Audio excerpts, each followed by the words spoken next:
السلام ومنك السلام تباركت يا ذا الجلال والإكرام سمعنا وأطعنا غفرانك ربنا وإليك المصير الحمد لله رب العالمين. بسم الله الرحمن الرحيم الحمد لله والصلاة والسلام على سيد المرسلين وعلى آله وأصحابه الطاهرين ما دامنا في السماوات والأرضين. رب اشرح لي صدري ويسر لي أمري واحلل عقدة من لساني يفقهوا قولي. اللهم علمنا ما ينفعنا وانفعنا بما علمتنا وزدنا علما. السلام عليكم ورحمة الله تعالى وبركاته. Jamaatul Muslimin, we thank and praise Allah subhanahu wa ta'ala for His many blessings that He has bestowed upon us. وَإِن تَعُدُّوا نِعْمَةَ اللَّهِ لَا تُحْصُوهَا. If you endeavor to count the blessings of Allah subhanahu wa ta'ala, you will not be able to do so. The greatest blessing of Allah subhanahu wa ta'ala is the blessing of guidance. Our scholars say that if you were to ask Allah subhanahu wa ta'ala by way of example for a house, He might grant it to you, He might not. If you ask Allah subhanahu wa ta'ala for a car, He might grant it to you, He might not. And the same applies to all other worldly possessions. But they say that if you sincerely ask Allah subhanahu wa ta'ala from the bottom of your heart to guide you to the straight path, and it is no less than 17 times a day where we beseech Allah, we praise Allah firstly, and then we beseech Allah, we supplicate unto Allah, and we ask Him, oh Allah, guide us. And if a person does this sincerely from the bottom of his heart, with as much sincerity as he can muster, our scholars say Allah subhanahu wa ta'ala will not reject that particular dua. So may Allah guide us. May Allah subhanahu wa ta'ala guide our hearts. وَمَن يُؤْمِن بِاللَّهِ يَهْدِ قَلْبَهُ. That person who places his reliance upon Allah subhanahu wa ta'ala, the greatest gift Allah subhanahu wa ta'ala can give him, the greatest gift Allah can give us, is the gift of hidayah, of guidance. May Allah grant us that. And that is as a preamble to beginning to read the actual part of this book that we started off with. In the sessions preceding this particular session, we had busied ourselves with the introduction of Bidayatul Hidayah, the beginnings of guidance by Imam Al-Ghazali rahmatullahi alayhi. So now we start with the actual book, and he says Al-Qism Al-Awwal, the first chapter, which deals with Fi Ta'at, which deals with obedience. So he had already impressed upon us that our Islam is basically two things. The apparent of our Islam is basically two things. One is to fulfill the commandments of Allah subhanahu wa ta'ala, and number two is to stay away from His prohibitions. And he starts off by mentioning the acts of obedience. So he says, اعلم أن أوامر الله تعالى فرائض ونوافل.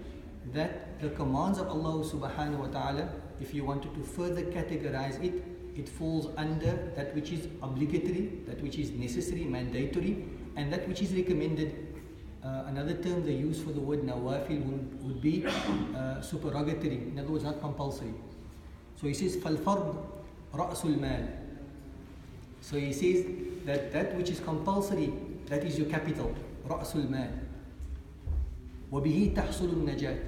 And by means of investing in this capital, by means of that you will gain success. وَالنَّفْلُ هُوَ الرِّبْحُ. And if you take capital in a financial sense or in a commercial sense, if you take capital and you invest it properly, what are you going to realize? You're going to realize a profit. So Imam Ghazali rahimahullah says that in Islamic terms, in religious terms, your capital is your obligatory acts of worship, and your profit is the nafil or nawafil or the sunan, your supererogatory acts. وَبِهِ الْفَوْزُ بِالدَّرَجَاتِ. So what's the virtue of the recommended acts? You rise in the status of Allah subhanahu wa ta'ala. I think this is an important point for us to understand, to put things into context. Because many times you and I, we err in preoccupying ourselves with recommended acts whilst we do not fulfill those obligatory acts. So you cannot have profit if you don't have a capital investment. You must have the capital investment in order to realize the profit. Likewise, if you want to see the benefit of recommended deeds, like sitting in a class, like sitting in a gathering of remembrance, etc., etc., etc., then your capital needs to be in place. Look, we might come to a gathering of learning and teaching, but we must have Maghrib Salah. What is the virtue then of sitting in a gathering of learning and teaching? You know, we might sit the late hours or in the wee hours of the morning engaged in a recommended act, but then we miss the compulsory act of performing Fajr the next morning. So this particular categorization is very important. The capital must be in its place and the Prophet must be in its place. Allah refers to it, إِلَيْهِ يَصْعَدُ الْكَلِمُ الطَّيِّبُ وَالْعَمَلُ الصَّالِحُ يَرْفَعُ. Our deeds that we do, it gets raised to Allah subhanahu wa ta'ala.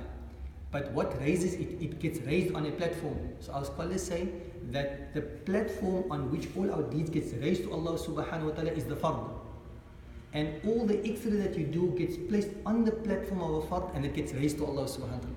So if you're doing the recommended deeds, but you're not doing the fard acts, what does it mean? It means that you are doing all good deeds, but there's no platform for this to raise to Allah subhanahu wa ta'ala. So really it falls away and becomes inconsequential. So very importantly, what appears to be, maybe just a few words of Imam Ghazali rahimahullah, if we really unpack it, it becomes very profound.